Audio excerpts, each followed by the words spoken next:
sabemos que o Farol de Alfanzina iria celebrar um século de existência, a nossa associação tudo fez para poder celebrar essa data. Isto porque estamos a falar quando falamos de comemorar o centenário do Farol, estamos a falar tanto de património material como de património imaterial, aquele património que não é tangível, ou seja, que é intangível. Ao fazer uma exposição, tínhamos a noção que todo o trabalho de pesquisa que iria ser feito, não é? e que está a ser feito pela Câmara de Lagoa, iria nos ajudar não só a descobrir muita informação, como também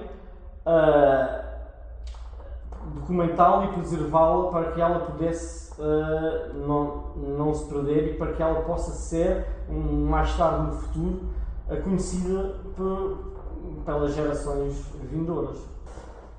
Como sou lagoense e como já fiz no passado serviço no Farol de Alfanzina e existe uma relação, digamos, afetiva com este farol, levamos a cabo uma série de entrevistas com pessoas que, de certa forma, estavam relacionadas com o farol, diretamente ou indiretamente, nomeadamente pescadores, um velejador, faroleiros reformados, familiares de faroleiros, mais concretamente filhos de faroleiros, e tentamos recolher testemunhos e relatos, experiências e vivências dessas pessoas que estejam relacionadas com o Farol de Alfanzina. A nossa associação tem como missão, entre outras coisas, representar internamente e externamente os nossos filiados, emitir pareceres sobre os projetos e alguns diplomas legislativos relacionados com as nossas atribuições, exprimir opinião e formular propostas sobre o funcionamento dos serviços às entidades hierarquicamente competentes, também promover algum aperfeiçoamento profissional dos faroleiros e desenvolver iniciativas e ações no âmbito cultural e social.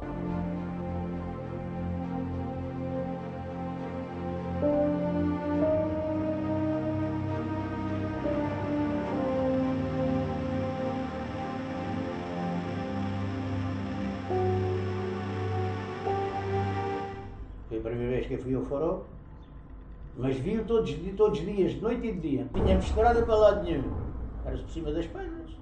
E mesmo quando fomos ver o jogo do Farol, fomos por cima da rosca, sempre à beira-mar. Não tinha estrada.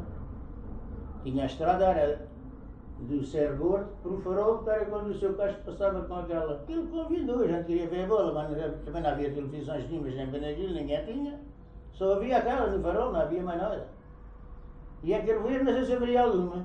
Tenho memórias que muitas vezes eu queria vir para a terra e nem via o Farol, como nevoeiro não se via. E depois a gente chamava nomes do Farol que estava apagado. Mentira, era que a gente não via, era por causa do nevoeiro que era muito. Enquanto a gente estávamos lá longe no mar e vistava-se o Farol, estávamos aliviados. Estávamos a ver uma coisa que a gente... Porque a gente, pronto, estamos no mar principalmente, além do lado da Galeia. O mar de pesca que a gente pescava muito. E a gente chamava aquele mar um nome, era os Picos da Folha, não sei se vocês sabem o que é, os Picos da Folha, aqueles dois bicos que estão muito para cima, em cima do Farol. Era a Torre de Porto, uma furna que chamava a Furna do Pontal, ao pé da Praia de Barrão. E quando a gente equivalasse essas duas coisas certas, a gente sabia o nosso rumo todo. E isto era o fim da rocha. Daqui para baixo era mar. A gente ia largando aqui as artes, chegava aqui, jogava-se a boia para dentro e vinhamos embora. Qual era o nosso ponto de referência? Veja, agora é que havia de ser professor para ver como é que vinha. Isto marcava-se esta casa com a boia que a gente deixou. E tínhamos de marcar esta, ou esta, com esta boia. E a gente podia ter a embarcação aqui. Agora vamos à procura da boia, tínhamos que vir aqui, assim. Aqui não podia estar porque nadava o risco aqui. E este também tinha que estar aqui, tínhamos que ir com o barco até aqui, e achávamos a boia era assim. Era este ponto de referência com este, e este com aquele. Ou com este, ou com outro qualquer. Ou com o farol. Ou com o farol. Se tivesse aqui o farol, a gente punha o farol aqui uma gruta. E a gente para puxar um barco para cima na praia, tínhamos que fazer as mulheres todas que havia dentro de Badagil e homens. Ali naquela zona só havia luz em Portimão. E em Carveira já havia.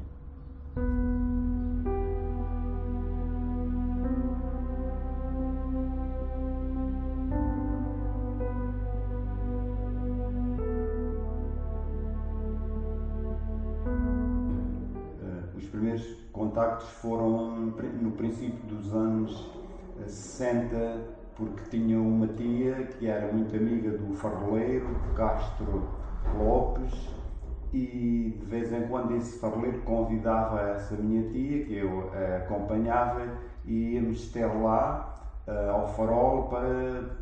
Apareceu então a televisão a preto e branco, e que se iniciou cá em Portugal. E então aquilo era uma grande novidade para nós vermos aquela pequena caixa com as imagens a preto e branco, que nos divertia imenso. Não havia essa grande urbanização que fizeram ultimamente, os acessos já eram chamadas veredas, com moitas e aquilo, uma casa dispersa, as casas das pessoas que viviam, e aqui despertávamos uma certa magia na questão da sua falésia íngreme. Bem, o farol, eu vivia numa zona mais afastada, mas sempre foi aqui um local que nos despertava muita curiosidade, como um ponte que ficava naquela reentrança entre a praia do Carvalho e a praia de Valsantianos, e de noite, por vezes, havia locais onde é que nós íamos ver a luz, a sua projeção que afastava muito longe, e então nós achávamos muita graça nesses anos. Ia passar férias na casa dessa minha tia, e o marido dela era um pescador muito ativo. Uma vez tinha conhecimento com o faroleiro, o Sr. Castro Lopes, e tinha acesso ao farol, o que ia à pesca, e eu achava graça, porque ele utilizava uma cana chamada a cana, que eles iam colher, chamada a cana da Índia, mas improvisavam, as argolas ainda me recorda, e me causava assim um certo divertimento, que faziam as argolas da cana de pesca com arames de farto de palha. E então achava graça fazer uma comparação com as canas já existentes que havia de outros pescadores com mais condições económicas.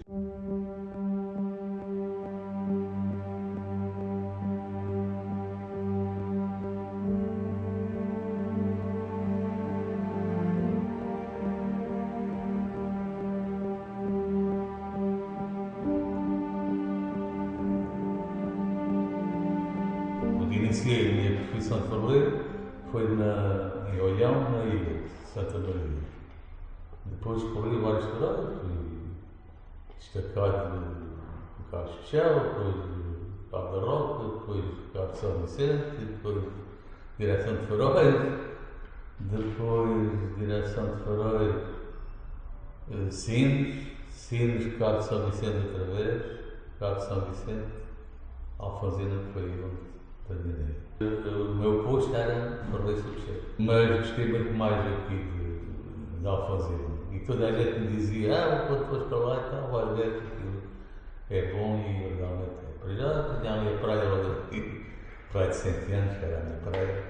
Isso adorava vir para ali quando tinha alguma folga. A minha filha de férias vinha-se à praia. A minha neta tal, adorava vir para ali, andava ali à vontade. Pronto, o farol de Alfazino já estava mais sofisticado que os outros faróis. Era um grande temporal, um grande vento que nós estava eu e outro camarada, que é o Lemos, e estávamos a ver que aquilo abanava por todo o lado, nos telhados, aquilo e aquilo.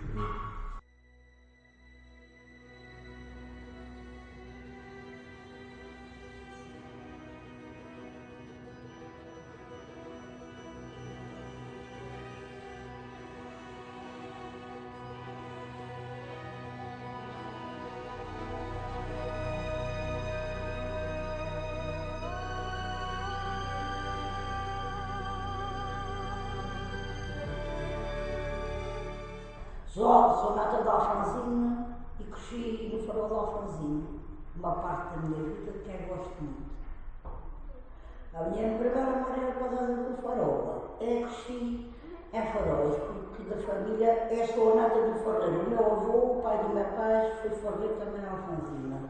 Daí a situação do meu pai conhecer a minha mãe.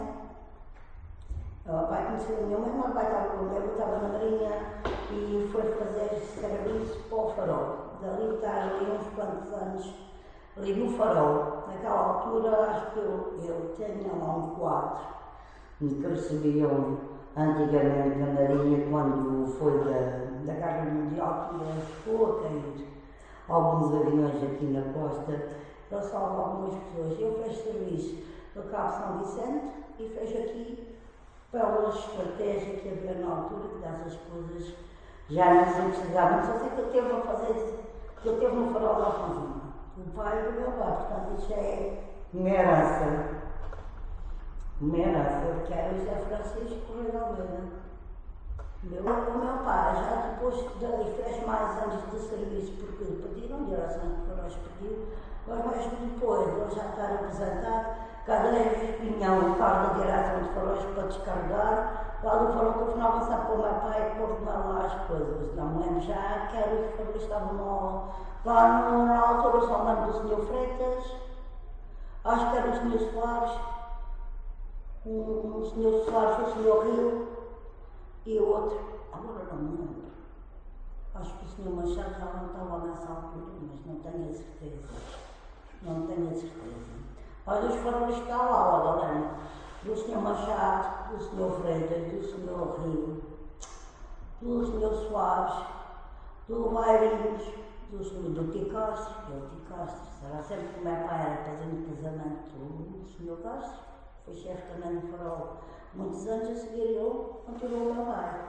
Eles eram uma família, eram pessoas muito unidas com uma família, se calhar mais unidas que a própria família.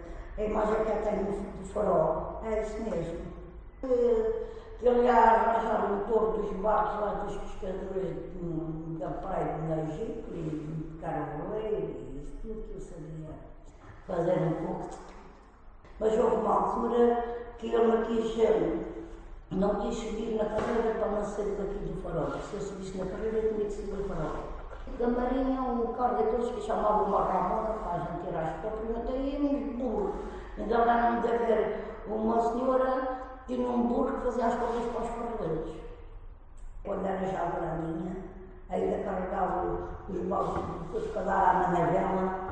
E quando meu pai estava lá a ver o farreiro e dizia: "Tu não vais poder fazer isto, eu vou ver se tu sabes fazer." E uma vez tentei um naufrágio, é que ele avisionou a capitania de Porto, dali ir lá pescar, salvar as pessoas que já estavam assim um bocado mal. E ali não se via, fui lá para cima, que é quando ia até pescar de estado.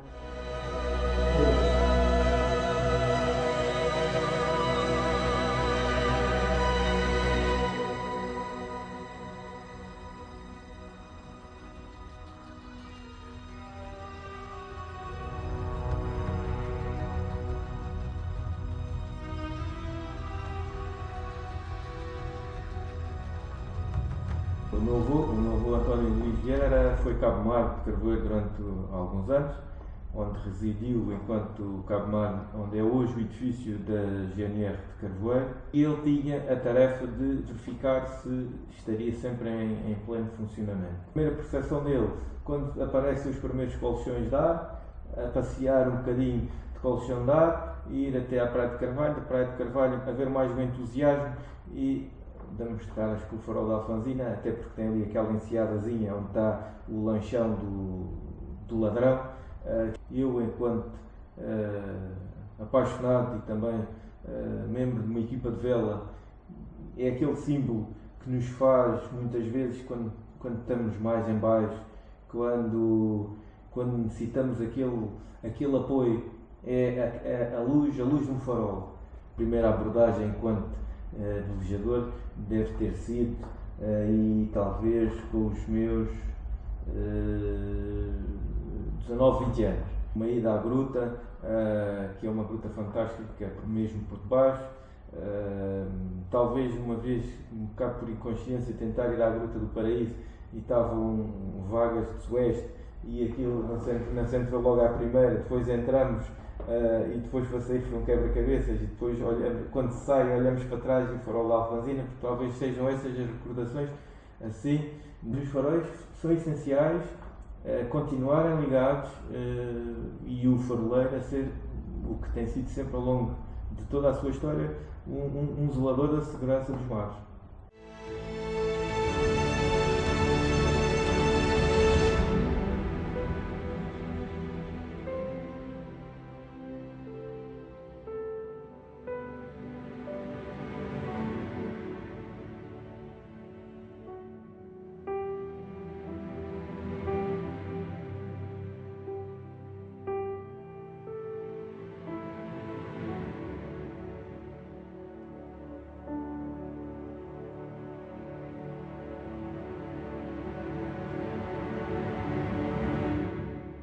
E sim, nasci no farol da Alfanzina. Nasci no farol, depois vivi ali vários anos. Eu nasci ali em 43. Fiquei ali, tanto quanto sei, até ir para a escola primária. Pronto, o meu pai, vamos lá ver, o meu pai é do Porto, ou arredores. E o primeiro trabalho que teve nos faróis foi de ser transferido para aqui. Mas ele correu vários faróis, muitos faróis do norte ao sul, um deles São Vicente, também lá foi chefe uns anos, 12 anos ou o que foi, e pronto, mas ele era reacionário, eu posso dizer, era reacionário contra as ideologias da época, mas foi nomeado pelos colegas uma espécie de dirigente sindical, porque aquilo é funcionalismo público, e como ele era muito respeitado na direção de faróis, o que ele dissesse era quase uma ordem. O mais habilidoso, portanto, ele era, antes de vir para os faróis, era mecânico de caminhões, uma empresa lá no Porto. Pronto, aquilo, mecânica com ele não tinha... Mas eu andei a muitas escolas, porque o meu pai, a partir de uma certa altura, não era chefe na altura, foi para outros, correu os faróis de norte a sul, e acabou por vir para aqui, incluindo São Vicente, que aí esteve muito tempo. A carreira dele em São Vicente, não aqui. Esteve em São Vicente, depois veio para aqui outra vez. Ele sempre podia vinha para aqui. Começou a arranjar amigos, rapidamente. Mas, na altura, pois a maneira, e isso ele percebia, começou a organizar bailes no farol. Ficaram famosos os bailes nessa altura. Aí arranjou a minha mãe. Comecei a reorganizar os bailes também, à minha maneira, lá no farol também, ainda vivia nessa altura. Ele é que fez a instalação do gás, porque ele tinha formação para instalações de gás. Aqui era petróleo pressurizado, de eletricidade. Era petróleo, dependia dos faróis. Este que eu saiba, desde que eu existo, é elétrico. Porque tinha geradores, na altura não vinha cá a eletricidade. Eram 5 faroleiros. Eu lembro-me sempre daquela casa. Desde a minha memória, que ainda existe, embora agora esteja falhuda, mas sempre conheci aquela casa. Era porque chegou até 5 faroleiros e não havia 5 habitações. E então fizeram aquela. Mas isso não é, ou se fosse no meu tempo, se foi em 51, já existia. Este caso, que é um farol primeiro, os faróis tinham duas categorias, primeira e segunda categoria. Este era de primeira. O de Sagres também. Faziam turnos, dia e noite. Tinha sempre um homem de serviço durante o dia. À noite, vamos lá, o farol tinha que acender um quarto de hora antes de pôr o sol e apagar um quarto de hora antes de nascer o sol. Isso era considerado à noite. E aí o quarto dependia se era verão, se era inverno. No inverno havia 3 quartos, no verão havia 2. O acesso era a pé. Tinha uma estrada e o farol, como tinha motores, tinha que ser abastecido de gasóleo e gasolina e petróleo, sei lá. E então era abastecido por uma carreta de bois. Até que um dia aquilo melhorou, fizeram a estrada, passaram a vir os caminhões da direção de faróis carregar aquilo.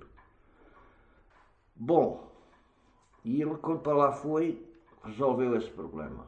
Não faz sentido ter um homem de propósito para o rádio farol, basta ter um rádiozinho, um transistor, que a gente chamava o transistor, e liga naquela frequência, já sabe que aquilo de meia hora, e oi, está a trabalhar. Não é preciso estar a olhar para o equipamento, não é?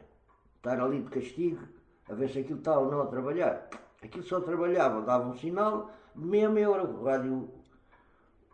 O rádio farol era assim.